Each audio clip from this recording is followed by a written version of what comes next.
The good old days. Remember when the Bulls are really good? Yeah, this reminds me of the Remember they had that kid, Michael 92 Jordan? Bulls? Yeah. That By the skinny way- Arkansas kid, Scottie Pippen? A little kid came trick-or-treating last year, and I said, "Oh, are you Michael Jordan?" And he's like, "No, who's the current Bull star? Is there one? Don't Taj know. Gibson? I don't know." That was, 10 years ago? Michael Jordan? He's like, who? I would just say, no, you are Michael Jordan. Yeah, just be Michael Jordan. Rich Cohen's one of the best there is when it comes to writing about sports. When the game was war. We'll talk about the book in a second, but I got to hear this. You know, when the news is on, sometimes I have to run to the little boys' room where there are no little boys. There's only grown men trying to pee as fast as they can so they can get And back not to talk their to shows. each other, right? On WLS-FM Q101 or here. So apparently I missed a gem from our mayor. Oh, yeah. Give me the setup. The setup here is he wants to go visit the southern border, but he will not give reporters a timeline or a frame of time when this is going to happen because he's a busy guy. Oh, wait, before you play it, again, the backstory here for people listening in various places or around the country, around the world. There is a huge migrant problem in Chicago now where people are being housed in police precincts and now in community centers, and those communities no longer have access to their community centers. And field houses where And there's like field after-school houses, activities, right. yeah. And there's a tent city that's going to be put up. You want to talk about an image problem and, more importantly, a safety problem for these human beings. We do have a winner here. Oh, that's what's going on here. In other words, there's things to address. So he's going to go to the border. I don't know why he's going to the border. I don't know what he's going to accomplish by going to the border. Don't know. And he hasn't addressed that. But here is the clip that I need to hear. I have a wife, I have children, they have schedules. And plus, we still have public safety that we have to address. We still have the unhoused that we have to address. I still have a budget that I have to address. And I'm doing all of that with a black wife raising 3 black children on the west side of the city of Chicago. I am going to the border as soon as possible. What? I don't, honestly, What does that have to do with anything? First off, am what so do you? confused. You're the one that said you're going to the border. So why are you mad at the question? And then secondarily, if you don't know, just say you don't know. But more importantly, what do you having a black wife and black kids have to do with anything? It's the struggle's real. I don't understand this mayor on any level, and he won't come in here and talk about it. I know. Well, I tell you what, that's got a good chance as audio of the week right there. Okay, I'll forward it along. Save that. And I apologize to an old pal, Rich Cohen, here, because I hate to have you follow that. Good Lord. Well, I haven't lived in Chicago for a while, but it's like I'm right back in the deep end of the pool. I'm telling you, man, I think about all of the locker rooms and all the inane things you have to listen to from athletes. And we play that clip from the mayor of Chicago and go, I'd put any athlete cliche up against that as a better quote. Mm-hmm. Yeah. I don't know. Anyway. It sounds like he's been mayor for like 200 years. He's tired. Not 4 months. He's tired. Let me just give you a few that Rich Cohen has written. The Cubs' Story of a Curse is just a classic from 2017, as is Monsters, the 1985 Chicago Bears back in 2013. I know you've been on with me many times to talk about your books and for me to ask you for money, but I love when the game was war, and I want to get to it in just a second, right after you tell me this is a year, 25 years deep, the Bulls will be great this year. Absolutely, no doubt. The White Sox are going to go to the World Series. Yeah. There it is. So you have no good news. Well, we have the past. We have our memories. We can live there. That's what I've been doing. Do you pay attention to the NBA on a day-to-day basis now, or you're more of the casual fan? I mean, I hate to admit myself as an old guy, but basketball is so different than it was when I was a kid because so much of the game was physical. It was fought in the paint, under the basket. It was, me growing up with my father, when I'd play with him, if you went for a layup, you'd end up crumpled in a heap on the driveway. And that's kind of the basketball I'm used to. That's why when the game was war. So I approach it more like with the NBA, I think because the season's so long, I approach it more like the NCAA tournament. I kind of wait till there's a week until the playoffs, and then I watch. Now, because the games themselves don't seem to mean that much, the regular season. And Andre, you're not old enough to remember this, but when Larry Bird and Magic came along, oh, yeah, I the remember. NBA playoffs were on tape delay at like 11 o'clock at night. Yeah. And CBS didn't have nobody had competition to Carson. So I think CBS had the contract then. And my old friend Brent Musburger and Pat O'Brien. They'd be doing the games, but it'd literally be in the middle of the night. Yeah, we'd watch with, there was a family thing. My mom, my dad, we'd watch the game. But you'd have to watch it, and that was the early VCR days? Yes. So if you really cared about basketball, it was not accessible until Bird and Magic. So that's part of it. But when the game was war, these guys weren't hanging out. They weren't pals. In the offseason, maybe there was something, but they would bang bodies, and it was a physical game. That's different now, huh?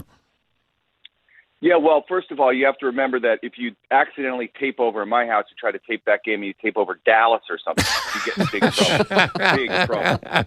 You got to be careful. Yeah.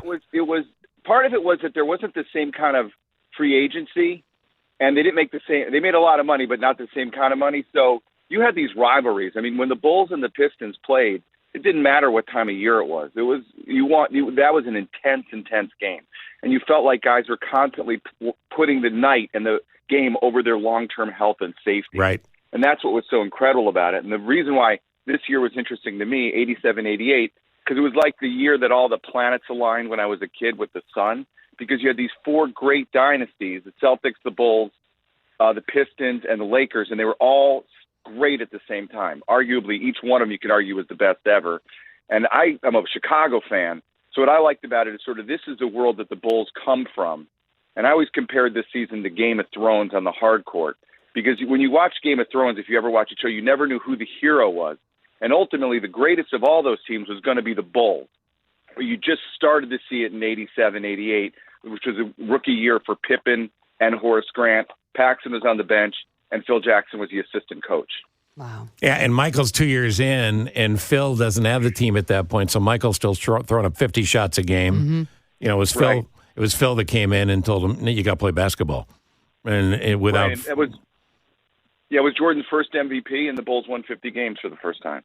So, but that season, was that the absolute peak of the Magic Bird rivalry? Because those two guys, I mean, in my lifetime, those two guys are the greatest guys, two of the greatest guys in sports, obviously. But that rivalry, it's just legendary. And by the way, they became friends. They were friends, and they love each other, and they got great stories that'll last forever. Yeah, but they didn't. I mean, I think Magic was always friendly with Bird, but Bird was sort of like, if you remember Doug Plank on the Bears. Yeah. He had to turn everybody into an enemy in order to perform his best. So he didn't want to be friends with anybody. He wanted to hate you. He fed off that energy. Isaiah and the Pistons, we all know, were like that too, and it made us hate them. But I think that was so. What was made that era so great? It was like, the Muhammad Ali, Joe Frazier. Without Joe Frazier, Muhammad Ali isn't Muhammad Ali. They need each other to become. That's a great point. What they became. Yeah, and these guys were like, and I really looked at it. The Pistons were so tough, so rough, and rule breakers, really, because they had to get that way in order to beat the Celtics. Because people forget how big and violent the Celtics were too.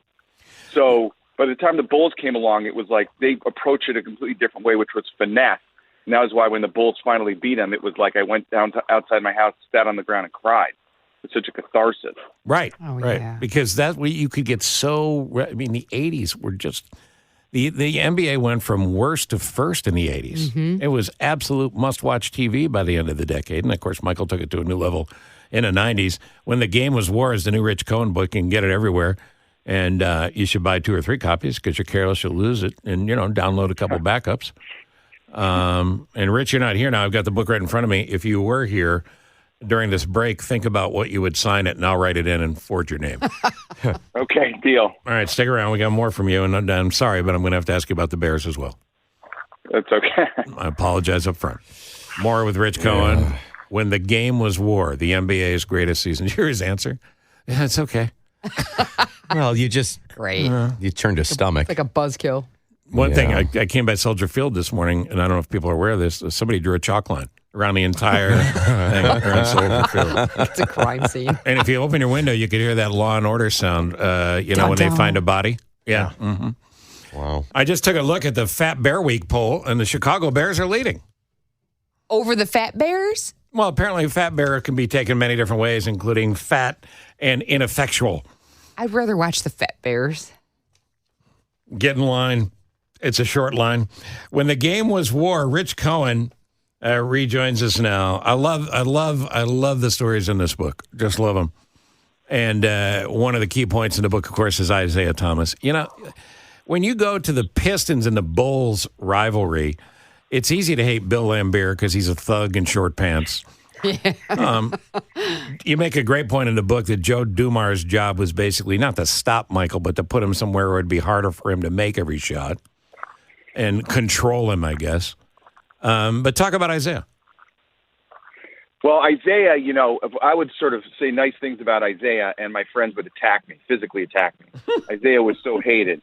And I really identified with Isaiah because Isaiah was a Chicago guy. He looked like a kid, and he was relatively short in basketball terms. I always think if you're going to do a measure on height, he's the best NBA player of all time. He's the only guy in the top 50 who's under 6 feet tall. And you know how great you have to be to do that. Right. And I was like, why is Isaiah? I understand it was such a tough rivalry, but I remember watching Isaiah win the NCAA championship with the Pacers, with Indiana, with Bobby Knight, and I realized I love Michael Jordan. I think he's the greatest athlete in the history of this country. But you realize when Michael Jordan became God to people, Isaiah Thomas's enemy became the devil. And you know, and Isaiah Thomas reacted in a way like very defensively, and was just like these other guys in that he got very mean to win those games, but he was very bad at hiding it. Like we saw when Jordan got elected to the Hall of Fame, that Jordan wasn't such a nice guy. And if you're such a nice guy, you probably don't become Michael Jordan. But for some reason, all the hatred for the Pistons got focused on Isaiah, and I never really was down with that because I watched Isaiah when I was a kid playing high school. I watched him come up to New Trier and play against our high school basketball team. So I will not go with you. And you make a great point here because it's the movie narrative. It's why it's such great entertainment, and it's why this season is so compelling in particular because you've got your hero. Your hero's Michael. You need the anti-hero, and Isaiah became that. He didn't want it, but he became that. Yeah, and if Isaiah had been drafted by the Lakers, he would have played in a different way. Yep. He played the way he had to play with the teammates he had in order to beat the Pistons. If he was playing the Utah Jazz, 4 times a year, he would have played differently than when he had to go play Boston and the 76ers and then the Bulls. You've been through cycles in this town, and you know sports from everywhere. We're in a bad cycle right now. I mean, the Blackhawks are down. If anybody wants to play goalie for the Blackhawks, please call the United Center because they're going to need a goalie. They've shorted up in a lot of places. Connor Bedard's going to be fun, but you need a goalie. I'm funny about that. I really insist on a goalie. The White Sox. Optimistic. Yeah. The White Sox were supposed to be good. They weren't. The Cubs lose it at the end. By one. Anyway, the Bears should have the NFL franchise take away the franchise until they behave like actual professionals. What do you do? What do you say to a town that you love, Chicago? Is it going to get better, Rich? Tell us the truth. Is it going to get better? Well, I'm more optimistic ultimately for the Blackhawks. They do think Connor Bedard's going to be one of the great players of all time, and I think they're going to build around him. That's going to take a few years. But there's hope there. I see sunlight on that's going to be exciting to watch him. Just think of when Jordan came and, his first years, it was still exciting. The Bulls were still terrible. The Bears are more of a problem for me because I wrote that book about the Bears. I love the Bears. And this year in the offseason, everyone's like, oh, the Bears are going to playoffs. The Bears, blah, blah, blah. They got this new wide receiver. But it's almost like when you have a problem like this that goes on and on and on and on, you have to start thinking about the owner. Because ultimately you realize that the owner is the most important thing for a franchise, and it's all driven by the owner. And the fact is the Bears haven't really been good, really, really great since George Halas died, because after George Halas died, they won the Super Bowl, but that was still Halas's team. That's a true story. And almost as soon as Halas was dead, the McCaskies let that team fall apart. They let those players leave. That 85 Bears team could have won 3 Super Bowls, 4 Super Bowls. Yeah. They didn't keep them together, and they've never really been great. They've never been great. They got to the Super Bowl, but they weren't a great team. They've never been great since then. And you realize as a kid, you don't think about the owners. But now I say, like, if I go buy, like a Bears jersey or a Bulls jersey, they ask whose name I want on back. I say, put the owner's name on back because that's the only one that's still going to be here in 5 years. Yeah, that's totally true. Totally true. That's a great point. But we kind of are building up when I say we, the Bears are building it, the team around Justin Fields. That's great. But we saw what happened last weekend. He played phenomenal. The rest of the team just kind of fell apart. What needs to happen now for us to actually compete and be an NFL team again? Well, I mean, the they problem need to is- sell. That's what it comes down to. Does this team need to be sold? Yeah, the team needs to be sold. Yeah. They need somebody with a single powerful will or identity like Hallis had, and like they haven't had since he died because they don't have an owner like that. They're one of the last teams that still makes money on their team. You know, that's what supports. I mean, I like them, but that's what supports them is the team. And most of these guys, they're just buying the team not to make money really, but to win. And I feel like the big problem has got to be that they're just not good at judging talent. So if you look at I don't know why that is, but if you look at the 85 Bears, they had 4 starters from one draft. Right. An incredible drafters. Then you look at a guy like Justin Fields. On paper and in moments, he looks like the greatest quarterback of all time. I watched him at Ohio State. He's got an incredible arm, incredible athlete, but in the pinch, they don't win those games. And you look at like a quarterback like Jim McMahon, who was my quarterback when I was a kid, and he was kind of short. He was a little chubby. He didn't have a great arm, but all he really knew how to do was play football, recognize defense, He's a winner. change plays at the line, and won. And he won. I think he won like 20 straight games that he started. So and that's like, you realize now, because everything's so statistic based. If they were doing if Joe Montana was coming out of Notre Dame right now, he'd probably be, drafted in the 7th round because he wasn't very tall. He didn't have a The great arm. analytics He's a wouldn't. great The football analytics player. wouldn't favor him. Right. Right.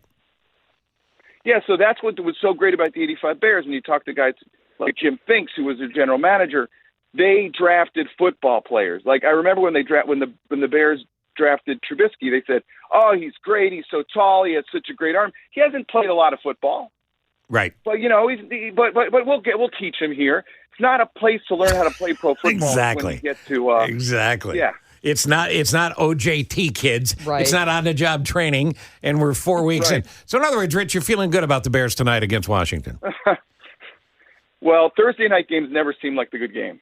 Whenever you're on Thursday night, it always seems like since Jim McMahon won the game but that was different. That was Monday Night Football. I don't know. Yeah, Al Michaels, Washington- I've known Al for a long time. He's a good guy. Al, at some point, is just going to jump out of the booth. I'm telling you right now. Yeah. He's just going to go, I've had Good, enough. too. I thought they should have won that game. Yeah. So, So look at Washington. That's a good example. They kind of turned that team around pretty quickly. and it can be done. It can be done. But sadly, I think you're right. I think you got to sell the team. And that's not Jenny. Yeah. That's not Jenny's fault. Virginia Yeah. McCaskey is a great lady. Yeah. Yeah. Yeah, no, all of them are great. The problem is that you have too many. It's like too many chefs in the kitchen. There's too Right. many You're right. people involved. Yeah. 100%. The NBA's greatest season when the game was war. I just signed up for you, Rich, and it said you can't jump either. Call Woody Harrelson for an explanation. Actually, that's good, man. I'm Yeah. going to take that. I'm going to steal that. I'll Yeah. put a little TM next to it for you. It said, all the best, Rich. Stop calling me. Okay. That's what I wrote in the book. Thank you, Rich Cohen. Yeah, thanks a lot. Great talking to you. See you later. Rich Cohen. When the game was war. Bulls preseason is on. I never thought I'd say the Bulls preseason is more interesting than the Bears game tonight, but it actually is.